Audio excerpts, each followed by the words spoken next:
Bonjour et bienvenue. Nous sommes le 12 février 2026. Et hier, à la Maison-Blanche, une rencontre a eu lieu. Une rencontre à huis clos, sous haute tension, entre Donald Trump et Benjamin Netanyahou. Absolument. Et la tension était palpable. Notre mission aujourd'hui, dans ce deep dive, c'est de décortiquer ce qui s'est vraiment passé. On a 3 dossiers explosifs sur la table. L'Iran, un plan de paix pour le moins original pour Gaza, et une fracture diplomatique avec l'Europe. Oui, il faut bien comprendre que ce n'est pas un simple sommet. C'est vraiment le point culminant de 6 semaines de crise continue. Une confrontation de vision en somme. Exactement. D'un côté, l'approche très transactionnelle de Trump, Le deal maker, voilà, et de l'autre, les impératifs de sécurité quasi existentiels d'Israël. Alors, commençons si vous voulez bien par l'Iran. Le pays est secoué par des protestations internes, la répression est violente, on parle de plus de 2500 morts à la mi-janvier. C'est un contexte extrêmement tendu.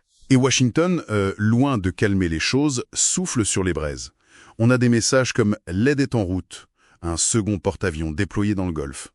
Et c'est là qu'on touche au premier point de friction majeur de la rencontre d'hier. On s'attendrait à ce qu'il soit aligné.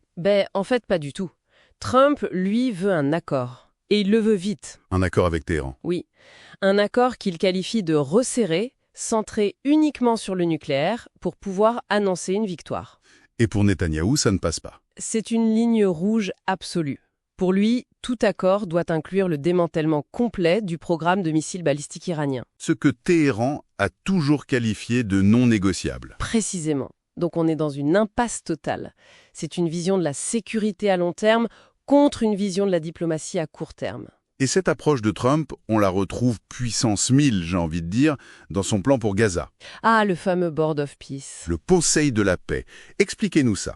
C'est une sorte d'ONU alternative, signée à Davos, avec Donald Trump comme président. À vie. Ça paraît fou. C'est assez fascinant quand on lit la charte. Trump a le pouvoir exclusif d'inviter ou d'expulser des membres. D'accord.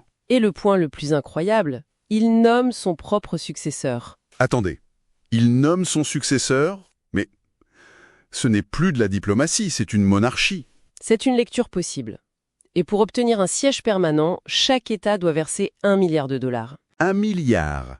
C'est le prix d'entrée d'un club, pas une contribution à la paix mondiale. C'est exactement comme ça que c'est perçu en Europe. Et ça crée une fracture immense. On a des exemples, hein. Oui, et ils sont très récents. Hier, au moment même du sommet, l'Italie et la Pologne ont publiquement annoncé qu'elles refusaient de rejoindre le board. Ah oui, quand même. Pour l'Italie, l'obstacle est constitutionnel.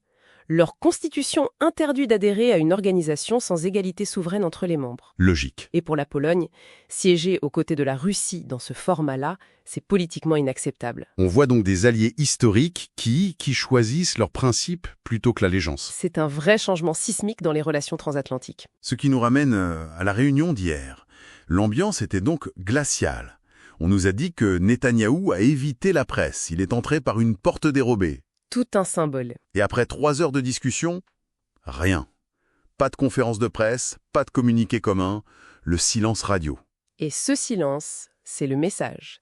La réunion n'a pas résolu les désaccords.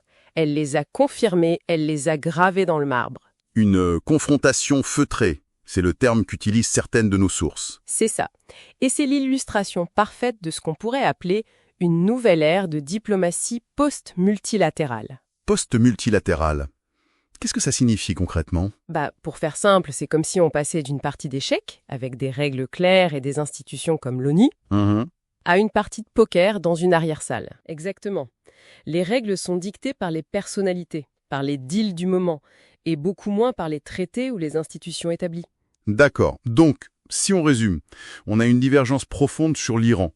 Fondamental. Un nouvel ordre mondial avec ce Board of Peace qui divise l'Occident Qui le fait éclater même. et un plan pour Gaza qui, pour l'instant, est au point mort. Au point mort avec ce fameux comité de technocrates palestiniens qui est toujours bloqué au Caire. Ce qui nous amène à une dernière pensée pour la suite.